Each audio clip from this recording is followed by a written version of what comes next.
An overwhelming majority of gun show operators in New York State have agreed to new procedures to ensure that criminal and mental health background checks are conducted on buyers.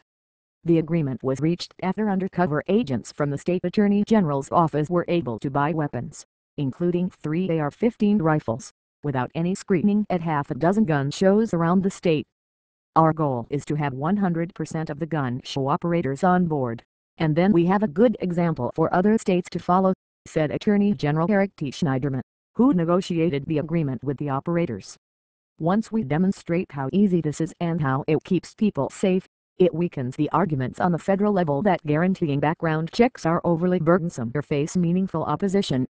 The operators, with shows from White Plains to Cheektowaga, have also agreed to a broader system to track firearms at their shows and to guard against illegal sales in parking lots. New York's program comes as Congress debates whether to require universal background checks for gun sales, including private sales at gun shows. State law has required such checks since 2000, but Mr. Schneiderman said there was ample evidence they were not always done. The 23 operators who have agreed to the protocols are responsible for more than 80% of the gun shows in the state. The investigators, posing as buyers in 2011, were able to purchase firearms even after they told the sellers that they had orders of protection against them, in which case they would fail background checks. Among the weapons bought were AR-15 rifles, like the one that was used in the elementary school massacre in Newtown, in December. The truth of the matter is most responsible gun show operators and gun owners in America want people to have background checks, Mr. Schneiderman, a Democrat, said. The overwhelming majority of the folks I've talked to on this are crystal clear that they do not want people who have criminal backgrounds or mental health problems to get guns. Mr. Schneiderman had brought criminal charges against the sellers caught by the undercover agents. In guilty pleas and a trial, the defendants were convicted of failure to perform a background check. His office also accused the show operators of failing to comply with a state law that requires them to post signs about the background check rule and to notify exhibitors about it. But in lieu of pursuing civil action against them, he sought to develop the new set of statewide security procedures. The regulation of guns has been a major subject of debate in Albany in the wake of the Newtown shootings. In January, Gov. Andrew M. Cuomo, the Democrat, pushed a package of new gun laws through the legislature, including an expanded ban on assault weapons and high-capacity magazines, as well as a requirement that background checks be conducted for private sales that do not take place at gun shows. And some lawmakers would go further. State Assemblywoman Linda B. Rosenthal, a Manhattan Democrat, introduced a bill on Thursday that would prohibit children younger than 12 from attending gun shows. Children should be learning to read and write, not to shoot a firearm, she said.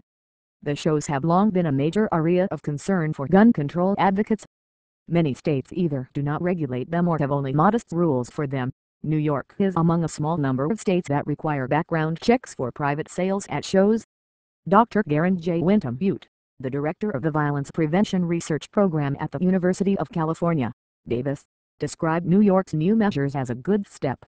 It's clear that undocumented private party sales are an important way for either prohibited persons or those who are getting guns with criminal intent to get those guns, Dr. Winton Butte said. The majority of them probably occur elsewhere. Many of them these days occur on the internet, but you do what you can do.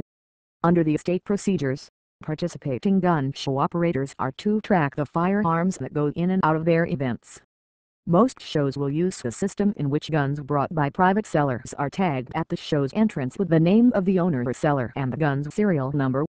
When someone buys a gun from a private seller at the show and passes a background check conducted there by a federally licensed firearms dealer, a second tag will be affixed to the gun to indicate the screening was done.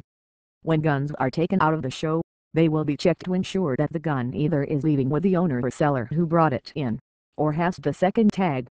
The procedures developed by Mr. Schneiderman's office also try to increase security in other ways, with operators limiting the number of entrances and exits to their shows, posting conspicuous signs publicizing the background check requirement and notifying local law enforcement officials of the shows, so they can monitor them and patrol the area to deter sellers from working outside. While this agreement has been reached with 23 gun show operators, Mr. Schneiderman said he hoped all show operators in the state would accept it by the end of the year. The new procedures have already been tested at a number of gun shows, including one in Oneonta this month.